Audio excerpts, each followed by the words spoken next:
নমস্কার বন্ধুরা, আমার রান্নাবান্না চ্যানেলে তোমাদের সকলকে স্বাগত জানাই। আজ আমি বানাবো ছোলার ডাল দিয়ে দুর্দান্ত স্বাদের একটি তরকারি রেসিপি। গরম গরম ভাত অথবা রুটি পরোটার সাথে এই রেসিপিটি খেতে দুর্দান্ত লাগবে।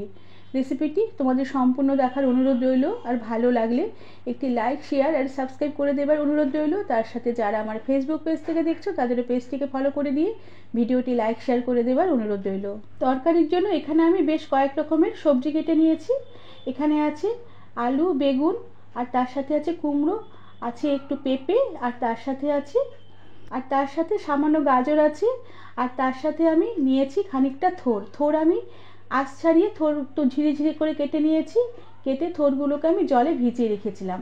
এবার এই থোরের মধ্যে আমি দিয়ে দিলাম সামান্য পরিমাণে নুন দিয়ে থোরগুলোকে একটু আমি চটকে নেব। এতে থোরের মধ্যে যে জল আছে, কষ আছে, সেই জল আর কষটা বেরিয়ে আসবে। এতে রান্না যখন করব, রান্নার কালারটা কালো হবে না। আর সমস্ত সবজিগুলোকেই বেশ ভালো করে ধুয়ে নিয়েছি, আর সমস্ত সবজিগুলোকে খুব একটা বড় বড় করে কাটিনি, একটু ছোট ছোট করে কেটেছি যাতে রান্নাটা আমার তাড়াতাড়ি হয়ে যায়। আর এরপরে ছোলার ডাল দিয়ে তরকারিটি বানাবো। এর জন্য সামান্য পরিমাণে ছোলার ডাল আগের দিন রাতে জলে ভিজিয়ে রেখেছিলাম। এবারে ভেজানো ছোলার ডালগুলোকে প্রেশার কুকারে আমি একটা সিটি দিয়ে সিদ্ধ করে নেব। এর জন্য সমস্ত ছোলার ডালগুলোকে প্রেশার কুকারে দিয়ে দিলাম, সাথে সামান্য একটু 1 চিমটি মতন খাবার সোডা দিয়ে দিলাম। এতে এই ছোলার ডালগুলো একটা সিটিতেই সেদ্ধ হয়ে যাবে, তবে একদম গলে যাবে না, একটু গোটা গোটা থাকবে। এভাবে আমি ছোলার ডালগুলোকে সেদ্ধ করে নেব। এর জন্য কুকারে ঢাকনা লাগিয়ে ছোলার ডালগুলোকে সেদ্ধ হতে দিই। আর এদিকে আমি তরকারিগুলো সবজিগুলো ভেজে নেব। এর জন্য কড়াতে পরিমাণ মতন তেল বেশ ভালো করে গরম করে নিয়ে তেলের মধ্যে একটি তেজপাতা, শুকনো লঙ্কা ছিঁড়ে দিয়ে দিলাম, আর সাথে সামান্য পরিমাণে একটু গোটা জিরে ফোড়ন দিলাম।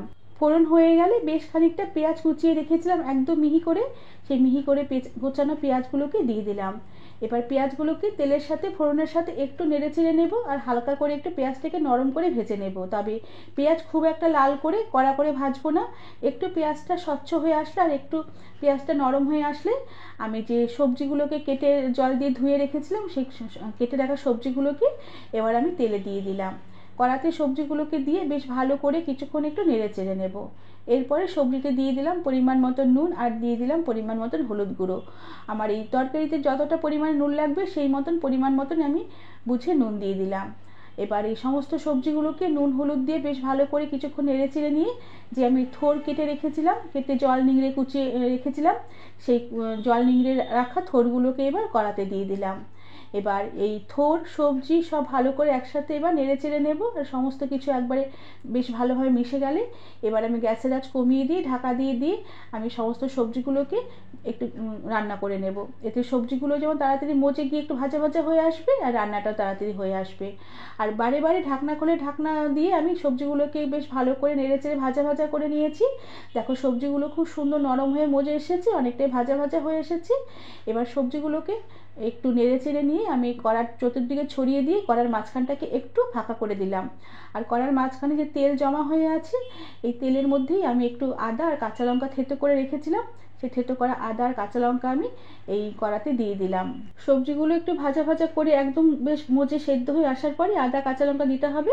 আদা কাঁচা লঙ্কাটা প্রথমে দেওয়া যাবে না, তাহলে এই তরকারির স্বাদ ভালো হবে না।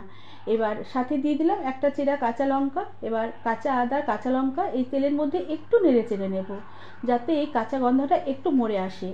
সমস্ত কিছু একটু ভাজা ভাজা হয়ে এলে এদিকে প্রেশার কুকারে যে ছোলার ডাল সেদ্ধ হতে বসিয়ে দিয়েছিলাম, সেই ডালও সেদ্ধ হয়ে এসেছে। দেখো ডাল একদম গোটা গোটা আছে, অথচ গলে যায়নি, কিন্তু খুব সুন্দরভাবে সেদ্ধ হয়ে গেছে।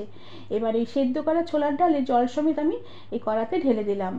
এবার এই জল সমেত ছোলার ডাল সমস্ত তরকারির মধ্যে বেশ ভালো করে নেড়ে চেড়ে মিশিয়ে নেব। আমি আর আলাদা করে তরকারিতে জল দেবো না, ছোলার ডালের মধ্যে যে জল আছে সেই জলে তরকারিটা বেশ সুন্দর মাখা মাখা হয়ে একদম পুরো রান্না হয়ে যাবে। এবার সমস্ত কিছু বেশ ভালো করে নেড়ে চেড়ে মিশিয়ে নেব। সব কিছু বেশ ভালোভাবে মিশে গেলে এবার আমি স্বাদের ব্যালেন্সের জন্য অল্প করে একটু চিনি ছড়িয়ে দেব। চিনিটা এখানে একটু দিতেই হবে, কেননা এই তরকারিতে চিনি দিলে খেতে একটু বেশ ভালোই লাগবে। যেহেতু ছোলার ডালের তরকারি, সাথে অল্প করে সবজিও আছে, তাই চিনি দিলে একটু মিঠাস মিঠাস ভাব আসবে, তরকারির স্বাদের ব্যালেন্স আসবে, তরকারিটা খেতেও ভালো লাগবে। চিনি দিয়ে সমস্ত তরকারির মধ্যে বেশ ভালো করে নেড়ে চেড়ে মিশিয়ে নেব। আর এদিকে আমি শুকনো খোলায় আরেকটি ভাজা মশলা তৈরি করে নেব।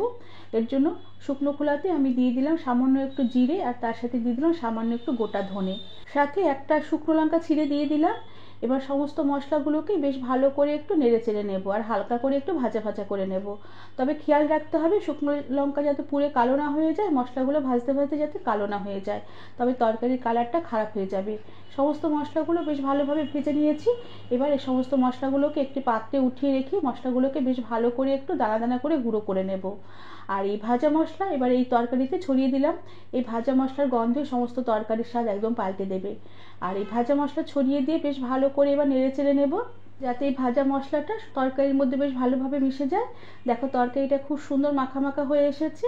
এবার আমি গ্যাসের আঁচ বন্ধ করে দিয়ে ঢাকা দিয়ে রেখে কিছুক্ষণ স্ট্যান্ডিং টাইমে রেখে দেবো, যাতে এই ভাজা মশলার গন্ধটা তরকারির মধ্যে বেশ ভালোভাবে অ্যাবজর্ব করে যায়। এরপর এই দুর্দান্ত স্বাদে ছোলার ডাল দিয়ে তরকারির রেসিপিটি আমি সার্ভ করে দেবো। বন্ধুরা, আমার আজকের এই রেসিপি তোমাদের কেমন লাগলো আমাকে তোমরা কমেন্ট করে জানাবে। ভালো লাগলে একটি লাইক, শেয়ার অ্যান্ড সাবস্ক্রাইব করে দেবার অনুরোধ রইল। তার সাথে পাশে থাকা বেল আইকনটি প্রেস করে দেবে, যাতে আমার সব নতুন ভিডিও নোটিফিকেশন সবার আগে তোমাদের কাছে পৌঁছে যাবে।